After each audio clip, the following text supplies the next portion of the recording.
క్రీస్తునందున్న ప్రియులకు ప్రేమతో వందనాలు తెలియజేస్తున్నాను. నవంబర్ నెల 2వ తేదీ 2025. ఈరోజు దేవుడు మనకు చేస్తున్న వాగ్దానం ఏమిటనగా యెషయా గ్రంథము 41వ అధ్యాయము 11వ వచనం. నీ మీద కోపపడిన వారందరూ సిగ్గుపడి విస్మయమొందుదురు, నీతో వాదించువారు మాయమై నశించిపోవుదురు. ఆమేన్.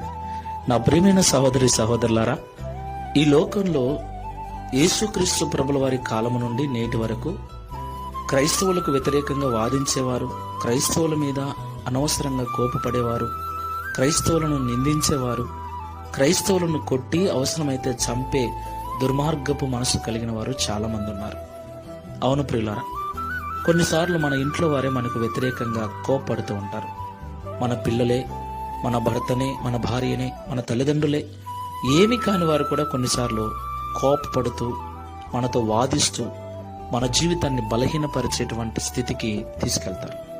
అవును ప్రియులారా, అయితే దేవుడు మనతో ఉన్నాడు కాబట్టి వారు కోపపడినప్పుడు, వారు వాదించినప్పుడు తిరిగి వారితో వాదించకుండా, వారి మీద తిరిగి కోపపడకుండా, వారి మీద ఎలాంటి ద్వేషాన్ని పెట్టుకోకుండా వారి కొరకు మనం ప్రార్థన చేసినట్లయితే ఒకరోజు మన మీద కోపపడిన వారు సిగ్గుపడే విధంగా దేవుడు మనల్ని ఆశీర్వదిస్తాడు.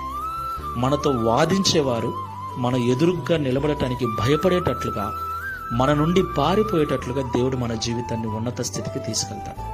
కాబట్టి ఈ మాటలు వింటున్న ప్రియ సహోదరి సహోదరులారా, ఈరోజు నీ స్థితిని బట్టి, నీ అనారోగ్యమును బట్టి, అనేక కారణాలను బట్టి నీ మీద కోపపడేవాళ్ళు, నిందించేవాళ్ళు, నీతో వాదించేవారు, నిన్ను చులకనగా చూసేవారు ఎంతమందైనా ఉండని, భయపడొద్దు, బాధపడొద్దు. విశ్వాసముతో ప్రభువుకు నమ్మకంగా Download ShareChat.